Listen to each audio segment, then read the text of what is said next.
If only I could catch one, puffed Pampus.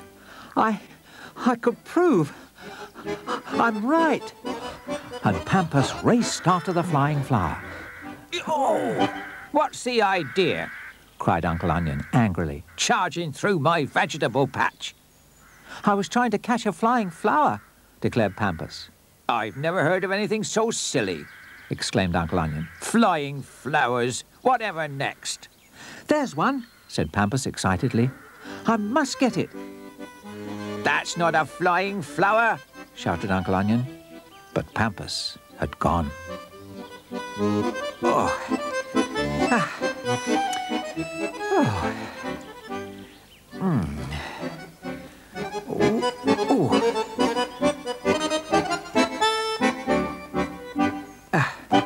What are you doing chasing across burnt heath? Asked Rose Bay. I'm trying to catch flying flowers, stammered Pampus. That's not a flower, Pampus, said Rose Bay. It's called a butterfly, because some have butter-coloured wings. But they are as beautiful as flowers, and I'd like to grow a flying flower garden, insisted Pampus. It's easy, cried Rose Bay. Butterflies love flowers, and they have favourite colours. What colours? Asked Pampus, anxious to get started. Butterflies, said Rose Bay, like purple and blue flowers. Great! Cried Pampus. I'm going to start my flying flower garden right away. Pampus's garden took longer to grow than he expected. Oh. But when the blue and purple blooms at last appeared, so did the flying flowers. And so did his friends. What a wonderful collection of butterflies. They're flying flowers, cried Pampus. Oh, that's what I call them.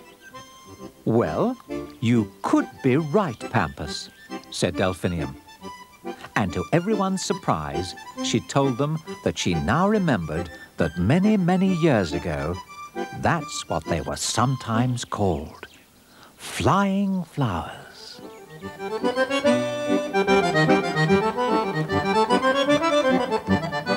All the Windfall scenes and characters have been created from real grasses, leaves and flowers.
Living in a green wood and always wearing a green dress has made Fern green with envy of other windfalls who have flowers of bright colours. It's not fair, she cried. What's not fair? Asked Rose Bay. That you have a bright flowered dress and I'm stuck with this dull green one. Well, I think it suits you very nicely, said Rose Bay. Well, I don't. It's boring, moaned Fern. No, it's not. It's very smart. Anyway, said Rose Bay. "I've been sent to invite you to Delphinium's garden party." "I couldn't possibly go in this green dress." "Yes, you could," said Rose Bay. "It starts at 3 o'clock. Do try and come." Fern thought for a moment. "I could change my mind, but only if I brightened up my dress with flowers. And there are some flowers on the way to Delphinium's garden." So Fern quickly set off to find them and saw just what she wanted. "Oh, these mauve blossoms are perfect for my hair," she thought.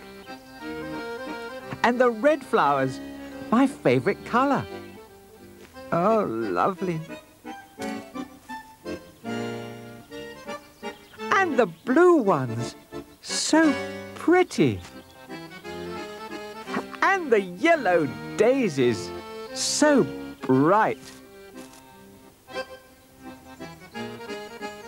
When she'd covered her dress with flowers, she cried, "Now I'm definitely going to the garden party. I can't wait to see all their faces." "Whoever is that?" asked Rose Bay. But none of them recognized it was Fern from the wood. "Is Fern coming?" asked Delphinium. "We all hope so," said Berry. "So do I. I'd like to see her again." Meanwhile, they started to enjoy the party and meet the other guests. "Hello," said Rose Bay. "I don't think we've met." "What? It was you who invited me." "I invited you?" cried Rose Bay. "Yes, I'm Fern. That's who I am."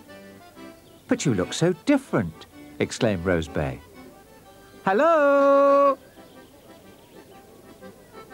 I say," called Delphinium, "is there any sign of Fern yet?" "Yes, she's over here." "It can't be." "Oh, it is," cried Delphinium. "But why have you hidden your nice green dress?" "To make it look brighter," cried Fern. "But all those flowers don't suit you," uttered Rose Bay. "I'd like a quiet word with Fern alone," said Delphinium. "Don't think I'm being rude, but flowers aren't for you. They're not necessary. Ferns like yourself don't need them. Your green dress is perfect on its own. Perfect, in fact." "Butterbur, go away. This is private," said Delphinium. "Well?" asked Berry. "It's private," whispered Butterbur. "And you mustn't be jealous of those of us who wear flowers," said Delphinium. "You're the lucky one. You don't need them. And green is such a lovely color." "Do you really mean that?" asked Fern. "Watch," replied Delphinium. "When I count to 3, I want you all to blow as hard as you can. 1, 2, 3, blow!" "There!" exclaimed Delphinium. And Fern realized that Delphinium was quite right. A fern doesn't need flowers. It is beautiful enough as it is.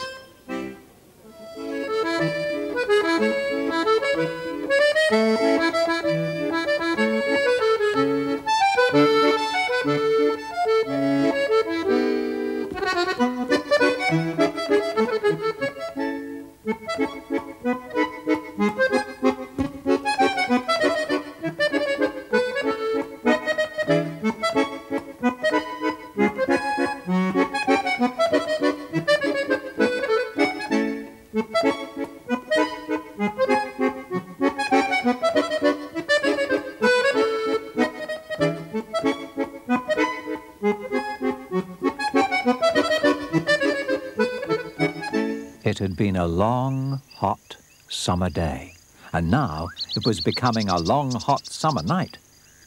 Pampers and Butterbur were restless. "I just don't feel like sleeping," grumbled Butterbur. "It's too hot and too noisy," interrupted Pampers. "Where's all that racket coming from?" "From the woods. It's the night creatures," explained Butterbur. "It's now they start their day, if you understand me." "No, I don't understand you," said Pampers. "Well, As we can't sleep, let me show you, suggested Butterbur. We'll go and explore the woods, but you must keep very quiet.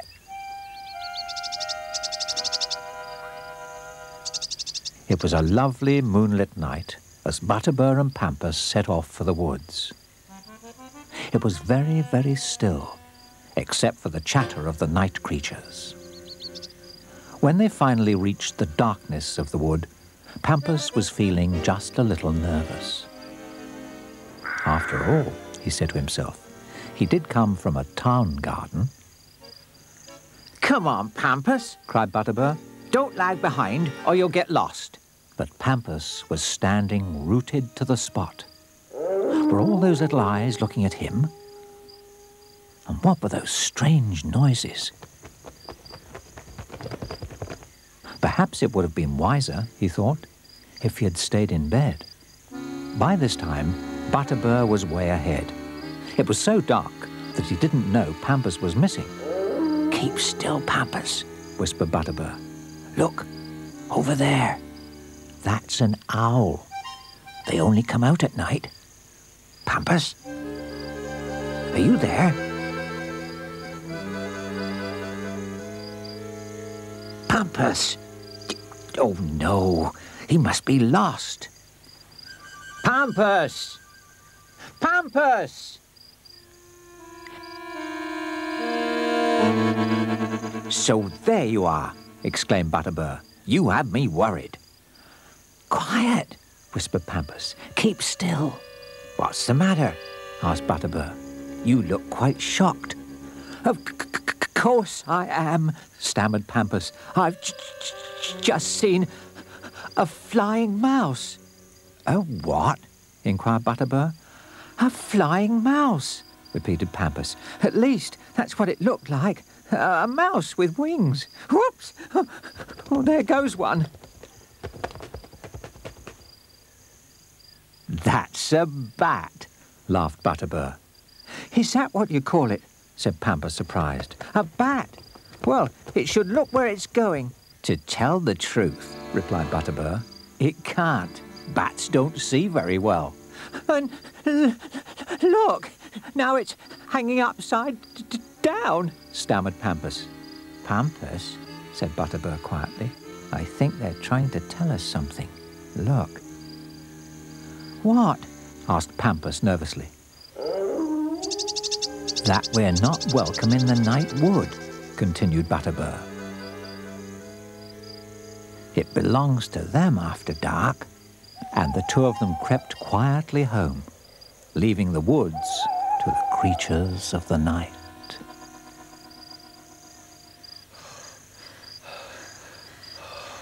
Whew, I don't think I'll find it difficult to sleep after that. Yawned Pampus. Well, sweet dreams. I hope you don't dream of bats, laughed Butterbur. Bats? Never heard of them, said Pampus. I shall dream of riding on the back of a flying mouse. Good night, Pampus, said Butterbur as he went wearily to bed, thinking how tiresome Pampus could be sometimes. But Pampus was already fast asleep.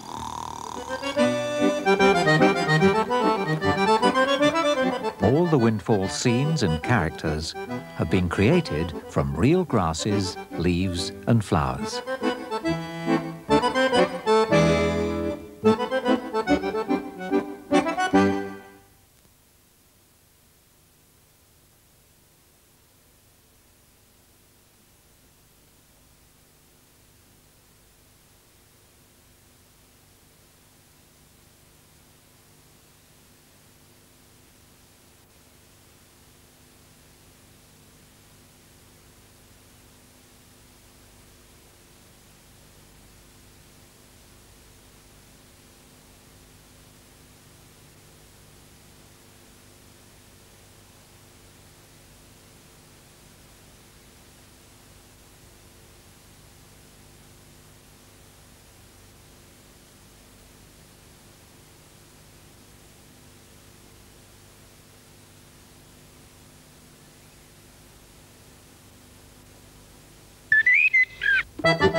Delphinium was having an afternoon nap in the shade of her garden when something disturbed her.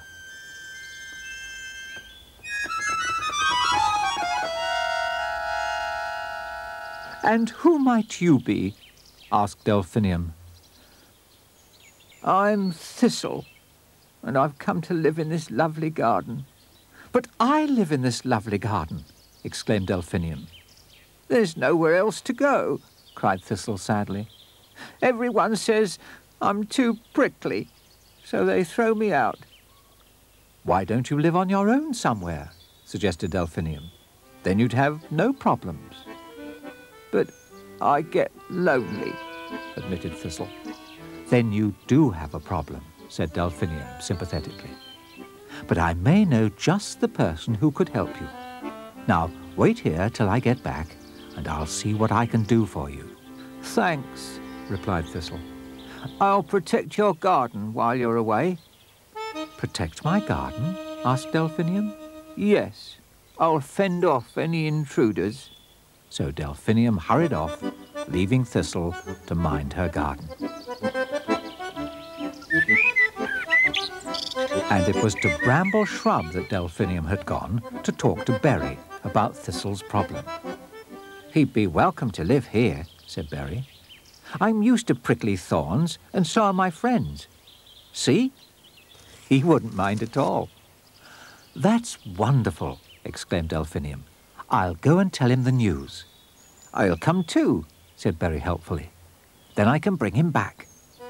And off they went to collect Thistle.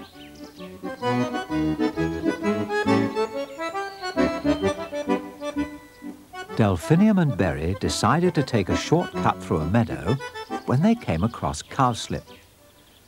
"I hope you haven't come to steal my flowers," she cried. Delphinium was astonished. As if we'd do such a thing. "Well, some do," replied Cowslip. "Look around. You can see I haven't got many flowers left." "Oh, it's such a shame," remarked Berry. "It's disgraceful the way they've disappeared," exclaimed Delphinium. "What I really need," said Cowslip, "is protection." Delphinium's eyes twinkled. "I might be able to help," she hinted. "Berry, would you be disappointed if Thistle came here instead?" "I think it would be a very good idea," whispered Berry. "Now, Cowslip, I'm just popping off for a while. Berry will keep you company till I get back." "Your problems may be over," said Berry. "Delphinium may have the answer."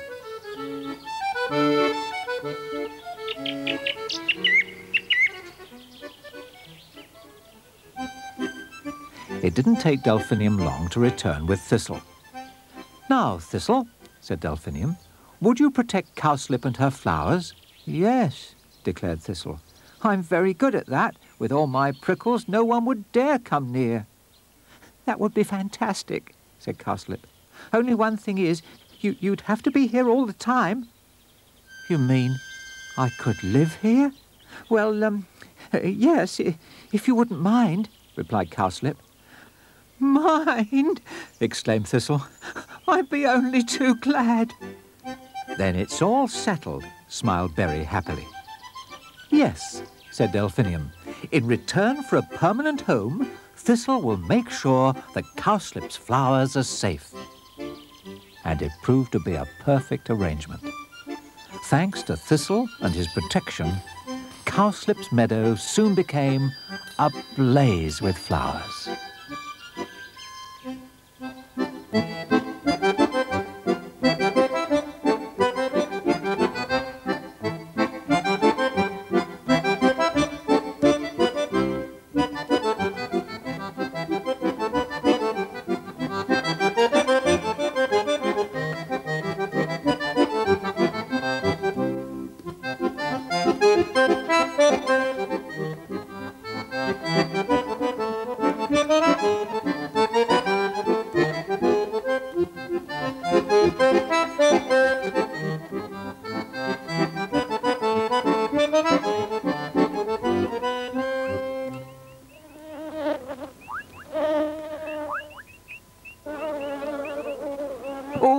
It's a bee, said Butterbur.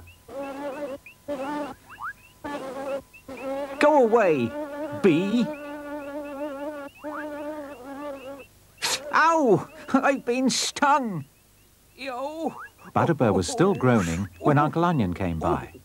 I've been stung by a bee, moaned Butterbur. Bees only sting if you make them angry, explained Uncle Onion.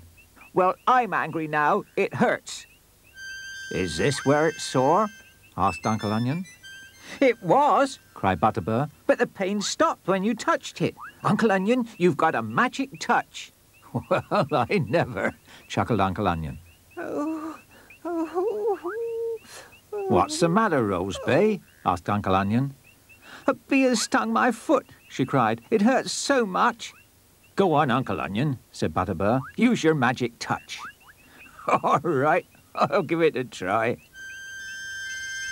How's it feeling now, Rosebay? The pain's gone. How clever of you, cried Rosebay. Then I have got a magic touch. You certainly have. From now on, we'll have to call you Dr. Onion, said Butterbur. Not far away, a windfall really did need a doctor.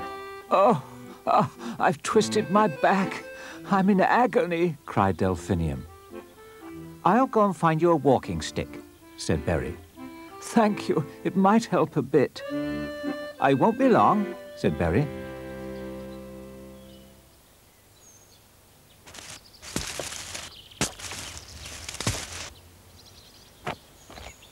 Berry! I didn't know you had a bad leg, said Butterbur. I haven't, cried Berry. I'm testing the stick for Delphinium. She's twisted her back. Oh, not to worry, said Butterbur cheerfully. I've just discovered a new doctor. I'll go and get him. All right, shouted Berry. See you at the garden. And he returned to Delphinium. And I found you a doctor as well, said Berry. Oh, really? What's his name? Said Delphinium. Yeah, I forgot to ask.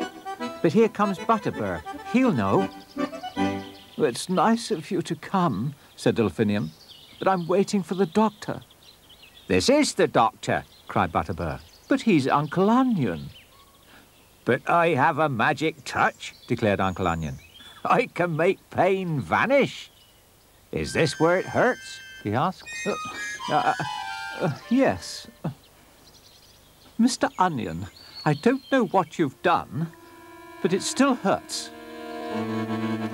Fancy pretending you have magic healing powers, she exclaimed. But it worked on me like a charm, insisted Butterbur.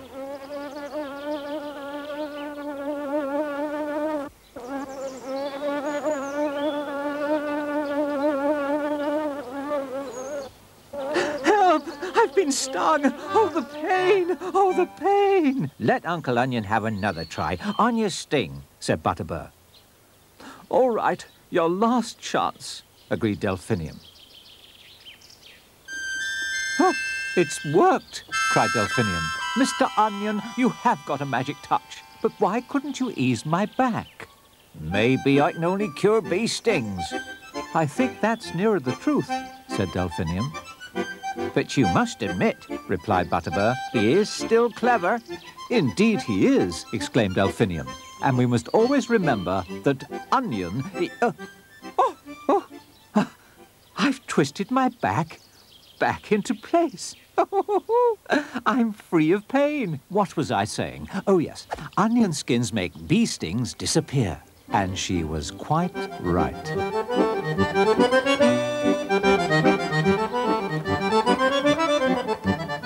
All the Windfall scenes and characters have been created from real grasses, leaves and flowers.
This is Shady Wood, and it's right in the middle of Windfall Land. Fern Polypody lives here. Shady Wood's all right, said Fern, but I'd much rather live in the sunshine. Did I hear the word sunshine? Came a voice. It was Butterbur. Yes, I wish I lived in a sunny place, cried Fern. Why is that? Asked Butterbur. So I could sunbathe all day. A fern sunbathing? Oh, don't make me laugh, giggled Butterbur. Sorry, I can't stop. I'm meeting Berry. So Fern Polypody was left wishing for the sunshine. The sun doesn't suit me anymore, complained Cornflower. Why not? Asked Berry. It's too hot for dancing. But you always said the sun is your spotlight, said Berry. I'm fed up with being in the spotlight, cried Cornflower. I want to live in the shade where I can dance in the cool. Well, sometimes I'd like to live in a tidy home instead of bramble shrub, declared Berry impatiently. Anyway, I must go. I'm meeting Butterbur. Bye. Hello, Butterbur. Hey, Butterbur, shouted Berry. Sorry, I was enjoying the sunshine. At least someone likes the sun, said Berry. Cornflower hates it. Fern Polypody longs for it, replied Butterbur. She says she'd even like to live in the sun. I wish we could solve her problem. Well, declared Berry, Cornflower and Fern ought to change places. Swap homes. What a good idea, cried Butterbur. I'll go back and tell Fern. And I'll tell Cornflower. Then we'll meet at the meadow, Berry called after him. See you later, Butterbur.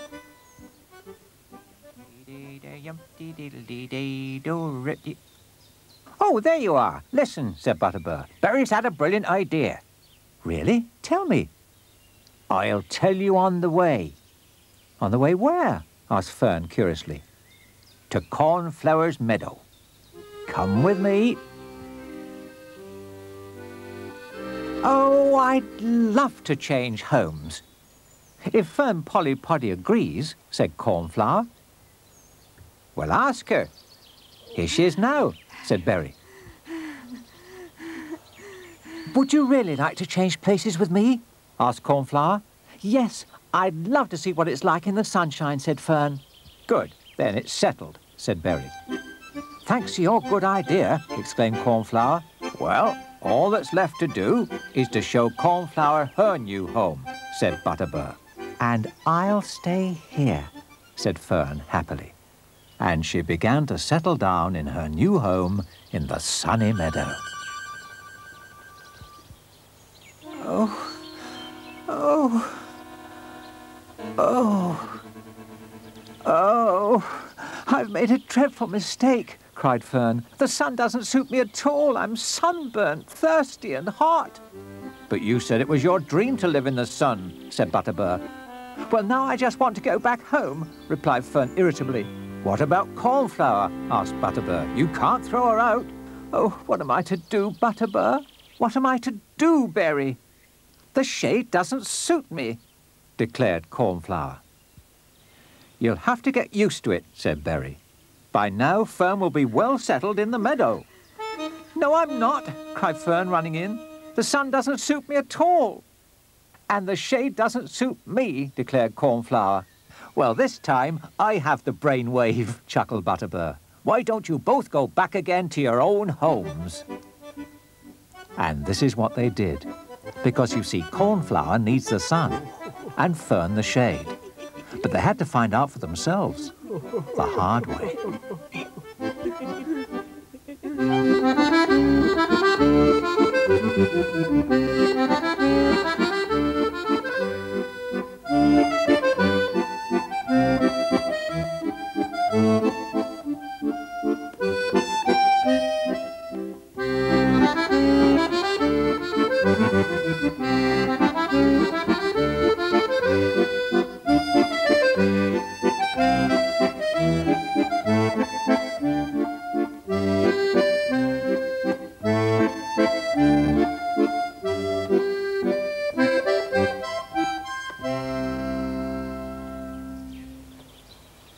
In Windfall Land, Honey Day is the day when Rose Bay, Berry and Butterbur go to a very special place to collect honey. Are you ready, Berry? Said Rose Bay impatiently. Ready for what? Asked Berry. Don't say you've forgotten, Exclaimed Rose Bay. today is Honey Day. I was only teasing, smiled Berry. I've been up since dawn. I wouldn't want to miss this special day. Well, let's go then.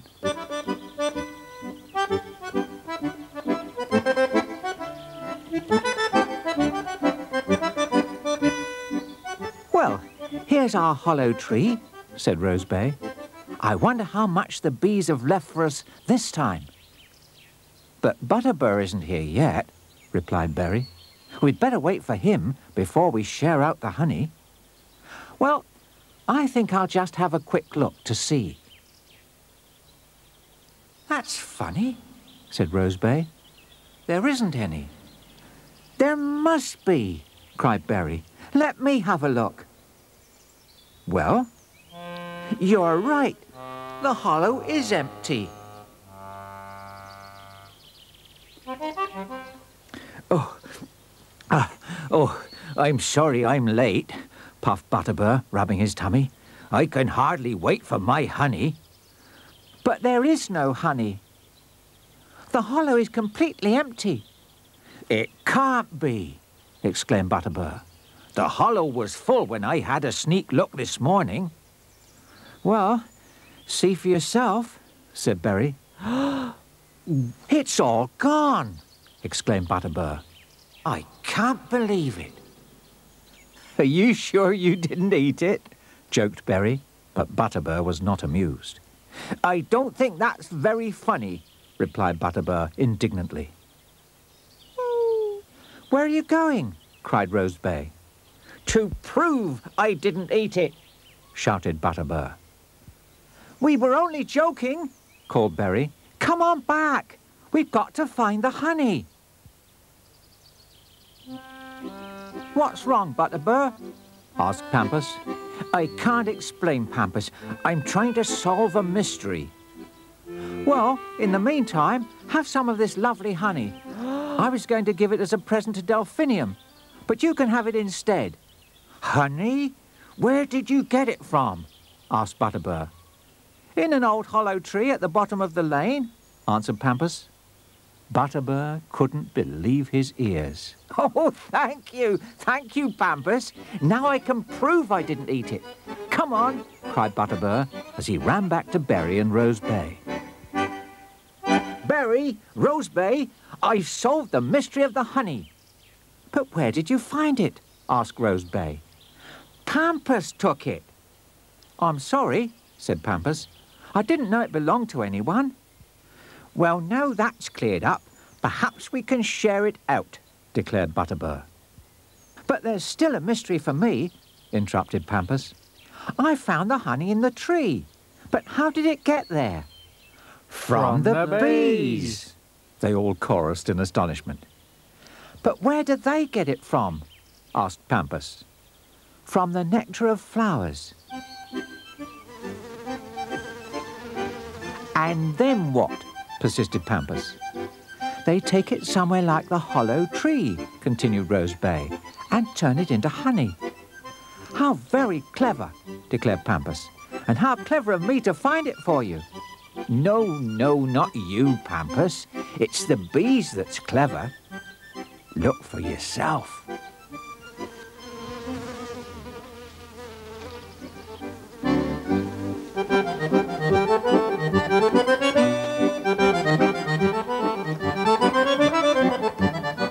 All the Windfall scenes and characters have been created from real grasses, leaves and flowers.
Today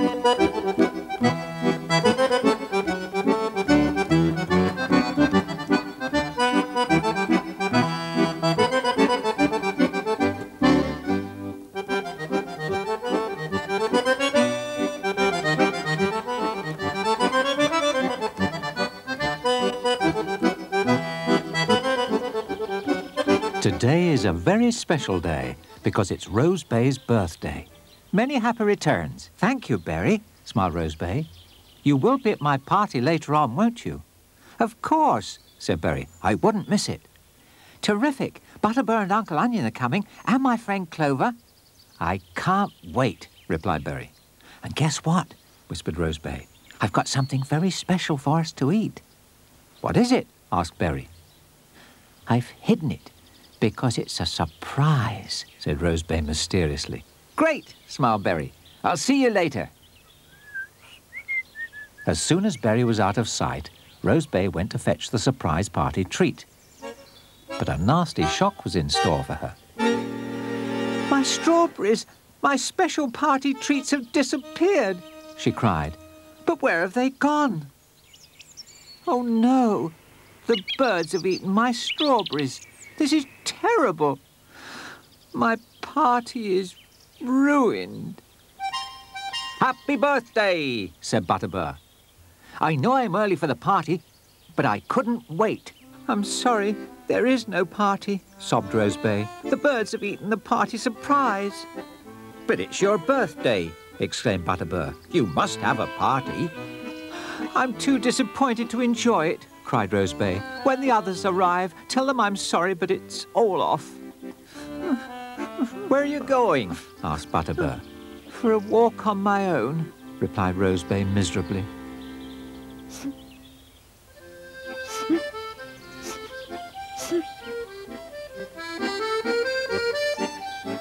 Rose Bay hadn't gone far when she saw Clover and Lucky. Hello, Clover, said Rose Bay sadly. Don't look so sad, Rose Bay, said Clover. It's your birthday. Many happy returns of the day. Oh, this is Cousin Lucky. Can she come to your party as well? Rose Bay broke the news. Sorry, it's off. I got some strawberries specially, but the birds ate them all up. Anyway, excuse me. I prefer to be left alone. Oh, what a rotten thing to happen on her birthday, said Clover. But I just remembered something, exclaimed Lucky. On my way here, I spotted some strawberries. Come on, Clover, let's go and pick them. Terrific, smiled Clover. Rose Bay will have her party after all. Meanwhile, Butterbur had the job of telling everyone the party was cancelled. But I was looking forward to it, cried Berry. We all were, said Butterbur. Oh, what a disappointment, groaned Uncle Onion. I suppose we'd better go, then. Don't go, shouted Clover. My cousin Lucky has saved the day. Yes, exclaimed Lucky. There will be a party. I brought Rose Bay some strawberries. But she's not here, grumbled Uncle Onion. Yes, I am. It was Rose Bay. I decided it was rude to walk out of my own party, just because I had no surprise treat to offer. But you're wrong, smiled Clover. Lucky has something for you. I don't believe it. Strawberries, exclaimed Rose Bay. Yes, I'm not called Lucky Four-Leaf Clover for nothing, you know. Oh, thank you so much, said Rose Bay. This has turned out to be my lucky day after all. Happy birthday, Rose Bay! They all cried. So when anyone wants something very, very special to happen, look for a four-leaf clover, because it could turn out to be lucky.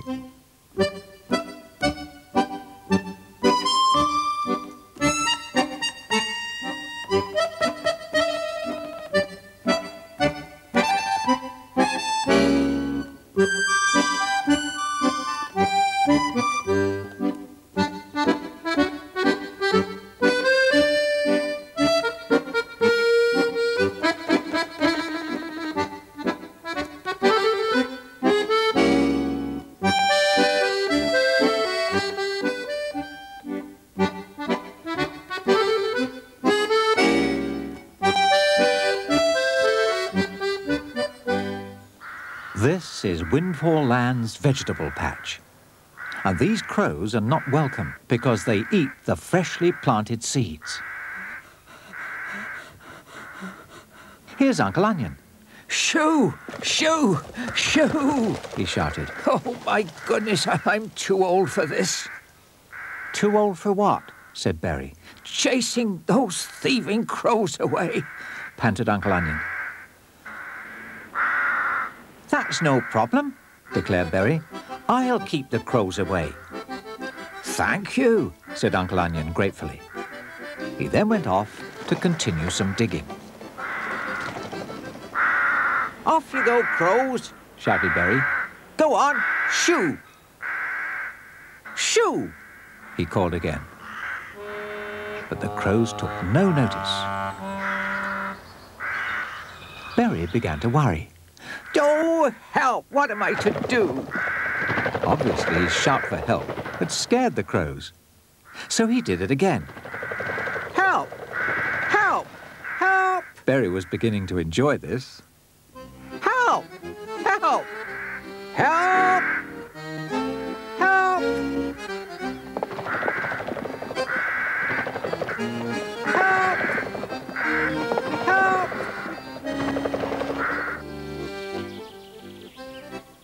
Meanwhile, not far away, Delphinium was trying to relax. Help! But the loud cries from the vegetable garden kept disturbing her peace. Help! She decided to go and investigate. Help! Help! Help! Even Butterbur was disturbed by shouts from the vegetable garden. Help! Someone is obviously in trouble. Help! Help! And off he went to see what was wrong. Help! Help! Berry was still hard at work. What's all this noise? Exclaimed Delphinium. I'm scaring the crows for Uncle Onion, answered Berry. But Delphinium was not satisfied. Well, I'm going to complain to Mr. Onion. Oh. I was worried, cried Butterbur. Whatever's the matter? That's what the matter is, pointed Berry. And I'm frightening them away. Help! Help! See? They've gone. But you don't need to make such a noise, said Butterbur. Just flapping your arms will do the trick. He was making a dreadful noise right here. It's all quiet, said Uncle Onion calmly. I tell you he was shouting, insisted Delphinium. Yes, he was, replied Butterbur. But that was before I showed Berry the quiet way to do it. But the quiet way was making Berry tired. Oh, my arms are aching. I just can't keep it up. Butterbur found it exhausting as well. So they decided to have a rest. But Uncle Onion was worried. What about the crows? Oh, just a moment. I think I have the answer, exclaimed Delphinium. And have the answer she did. She'd hung her hat and cloak on a stick. It works, exclaimed Uncle Onion. If I had a hat, I'd take it off to you. That's exactly what Delphinium did, laughed Berry, and not a crow in sight.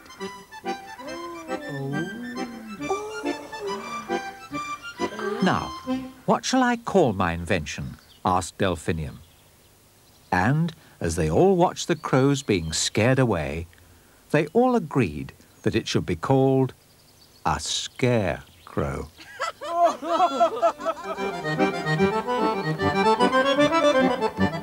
All the Windfall scenes and characters have been created from real grasses, leaves and flowers.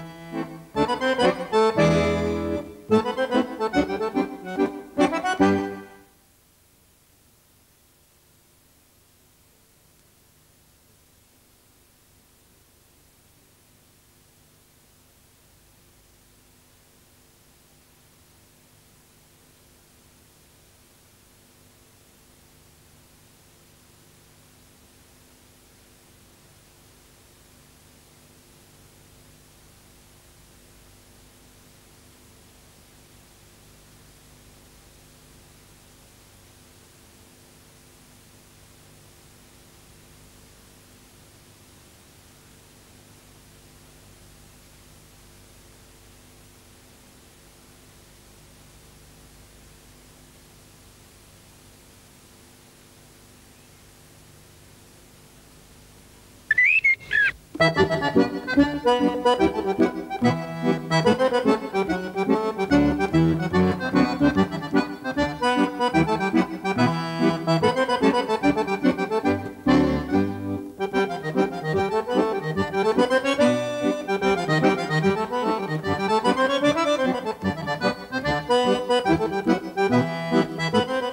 a breeze blows in Windfall Land, it usually brings a new windfall. In this case, it's two, the Viola twins. Vi's on the left, and Ola is on the right. Do you remember being told about Pansy, our long-lost cousin? Said Vi to her sister Ola. I do, and we've never met her, replied Ola. Well, let's try and find her, suggested Vi. Good idea, exclaimed Ola. Let's start looking for her now. I'll go down the lane and you go up the hill. And the twins went their separate ways in search of their long-lost cousin, Pansy. Twin Ola hadn't gone far when Berry came along. Can you help me? She asked. I'll try,